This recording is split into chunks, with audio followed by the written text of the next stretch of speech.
সব ঠিকে আছে বা ভাল লাগিছে নমিনেশ্যনটো দি মই ইণ্ডিপেণ্ডেণ্ট হিচাপে নমিনেশ্যন ফাইলিং কৰিলোঁ আজি আৰু প্ৰথম মোৰ বিগিনিঙে মানে ইণ্ডিপেণ্ডেণ্ট 2006 চনত মই নিৰ্দলীয়ভাৱে ইলেকশ্যন খেলিছিল আৰু তামোলপুৰ অঞ্চলৰ ৰাইজে মোক নিৰ্বাচিত কৰিছিল আৰু এইবাৰো মই দৃঢ় বিশ্বাস আছে তামোলপুৰ অঞ্চলৰ বিভিন্ন জাতি জনগোষ্ঠীৰ মানুহ বিভিন্ন দল সংগঠনৰ মানুহ মোক আকলে লৈছে আৰু মোক নিৰ্বাচিত কৰাৰ কাৰণে ইতিমধ্যে ৰেডি হৈছে আৰু গোটেই ৰাইজৰ উপদেশ লৈয়ে মই আজি নমিনেশ্যনটো ফাইলিং কৰিছোঁ এইবাৰো 2006 চনত যি ধৰণৰ মোক নিৰ্বাচিত কৰিছিল এইবাৰো মোক নিৰ্বাচিত কৰিব বুলি মোৰ দৃঢ় বিশ্বাস ইমান শক্তিশালী প্ৰাৰ্থী থকাৰ পিছত আপুনি কেনেদৰে আগুৱাই যাম বুলি ভাবিছে শক্তিশালী নাভাবোঁ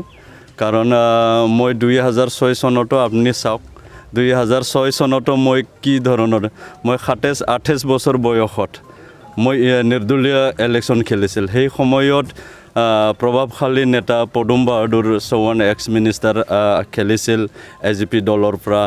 প্ৰভাৱশালী নেতা আজিৰ অধ্যক্ষ বিশ্বজিৎ দৈমাৰী ডাঙৰীয়া এক্সিষ্টিং MLA আছিল খেলিছিল সেই সময়ৰ টাফ আছিল সেই সময়তো কিন্তু আজিৰ তুলনাত মোৰ তুলনাত এনেকুৱা কেণ্ডিডেট মই দেখা পোৱা নাই সেই 2006ত কিন্তু টাফ ইলেকশ্যন এটা হৈছিল পদুম বাহাদুৰ চৌহান ছাৰ আৰু বিশ্বজিৎ দৈমাৰী ছাৰ আছিল টাফ হৈছিল কিন্তু এইবাৰ মই তেনেকুৱা টাফ শাসনাধিষ্ঠ বিজেপি উমৈহতীয়া প্ৰাৰ্থী থকাৰ পিছত আমি কেনেদৰে মানে জিকিম বুলি ভাবিছোঁ এই সময়তো প্ৰভাৱশালী নেতা হাগ্ৰামা মহিলাৰী ডাঙৰীয়া আছিল মানে অসম চৰকাৰ একেলগে আছিল অসম চৰকাৰ আছিল একেলগে BTCৰ চিফ আছিল এক্সিষ্টিং MLA আছিল বিশ্বজিৎ দৈমাৰী ডাঙৰীয়াৰ হয় সেই সময়তো হাৰিছে আজিতো যিটো কেণ্ডিডেট দিছে UPPL কেণ্ডিডেট দিছে এটা নাবালক ল'ৰাক দিছে একো মানে পাতা নাপায় সেই তামোলপুৰ অঞ্চলৰ কোনো দল সংগঠনৰ লগত চিনাকি নাই কোনো সমাজ সেৱা কৰা তেনেকুৱা অভিজ্ঞতা নাই সেইকাৰণে তামোলপুৰ অঞ্চলৰ ৰাইজে তেখেতক মানে বিচৰা নাই এজ এ কেণ্ডিডেট হিচাপে বিচৰা নাই গতিকে মোৰ জয়টো অনিবাৰ্য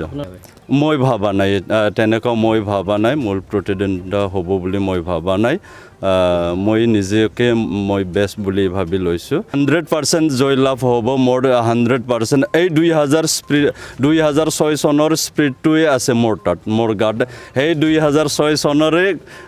বলটো এতিয়াও আছে ষ্ট্ৰেংথটো মই জমা কৰি ৰাখিছিলোঁ এইবাৰ ফুল এপ্লাই কৰিম এইটো ইলেকশ্যনত গতিকে মোৰ জয়টো 100% থেংক ইউ